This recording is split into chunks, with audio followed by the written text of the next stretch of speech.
তো good afternoon সবাইকে, মন প্রিয়মের নতুন একটি ব্লগে তোমাদের সবাইকে স্বাগত। তো এখানে আজকে হচ্ছে গরম গরম মটরশুঁটির কচুরি আর কাশ্মীরি আলুর দমটা আমি বানিয়েছিলাম। এখানে তেল গরম হয়ে গেছে বেশ, মা এখানে আলুগুলো সেদ্ধ করে রেখেছিলো, ছোটো আলু। তো ছোটো আলু দিয়ে কাশ্মীরি আলুর দম হচ্ছে। এখানে সেদ্ধ করা আলুগুলোকে আমি নুন তেল দিয়ে একটু ভেজে নিয়েছি।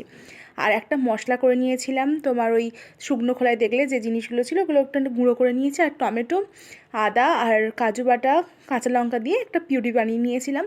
তো দেখো কালারটা কিন্তু দারুণ এসেছিলো আর টেস্টও খুব ভালো হয়েছিল। তো আজকে অনেক কিছু তোমাদের সাথে শেয়ার করব। কালকে ঠাকুর দেখতে গেছিলাম আর এখানে এত ভালো ভালো সরস্বতী ঠাকুর হয়েছে।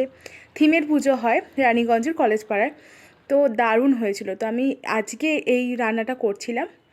তো দেখো, আর মা এত দারুণ মটরশুঁটি, মানে প্রত্যেক মায়ের হাতেরই মটরশুঁটির কচুরি তো একদম মায়ের হাতের মটরশুঁটির কচুরি ফুলেছে দেখো খালি। মা ওলটাও একবার দেখি। আরে বাস, ফুলকো পুরো কচুরি। আর এখানে আলুর দমের কালারটা দেখো, মানে এইটা দিয়ে আলুর দমতে খেতে ফাটাফাটি লেগেছে, জাস্ট ফাটাফাটি।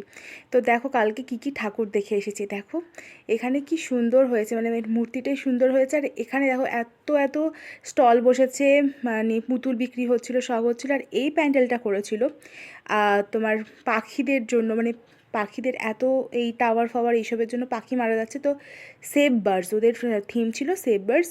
তো এখানে যে ছোটো ছোটো এরা কলসি দিয়ে মানে পাখির বাসার মতো বানিয়েছে, আর হাতের তৈরি ছোটো ছোটো কাগজের পাখি দিয়ে পুরো থিমটা অর্গানাইজ করেছে। আর এটা আদিযোগী মন্দিরের থিমেতে এরা করেছে এই ঠাকুরটা। প্রত্যেকটা ঠাকুরের মূর্তি আর মায়ের মুখগুলো এত সুন্দর হয়েছে যে কিছু বলার ছিল না। তো এটা হলো, আর এটা দেখো, এটা তো তোমরা সবাই মোটামুটি দেখে বুঝতে পারছো বাংলাদেশে রিসেন্ট যে ধরনের জিনিসপত্র হয়েছে, সেই মানে ঝড় বয়ে গেছে লিটারেলি যেটা। তো তার উপরে এখানে একটা থিম এরা করেছে, যেমন দেখতে পেলে তোমরা ঢাকা বিশ্ববিদ্যালয়ের ওপর, তারপরে ইস্কন মন্দির দেখানো হয়েছে এবং কি কি হয়েছে তার উপর বেস করে এখানে একটা সুন্দর থিম সোশ্যাল মেসেজ হিসেবে তারা তৈরি করেছে।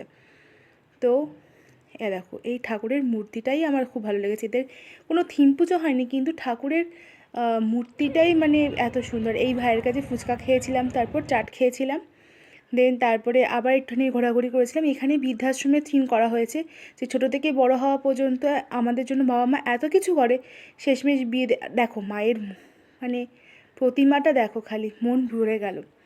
তো এখানে সব কিছু দেখানো হয়েছে যে শেষ পর্যন্ত গিয়ে বিয়ে দেওয়ার পর সব কিছু যখন মা বাবার কাছে কিছু থাকে না, যখন তাকে আশ্রয় দেওয়া হয় তখন তাদেরকে কীভাবে তাড়িয়ে দেওয়া হয়। তো আজকের মতো টাটা, দেখা হচ্ছে পরে।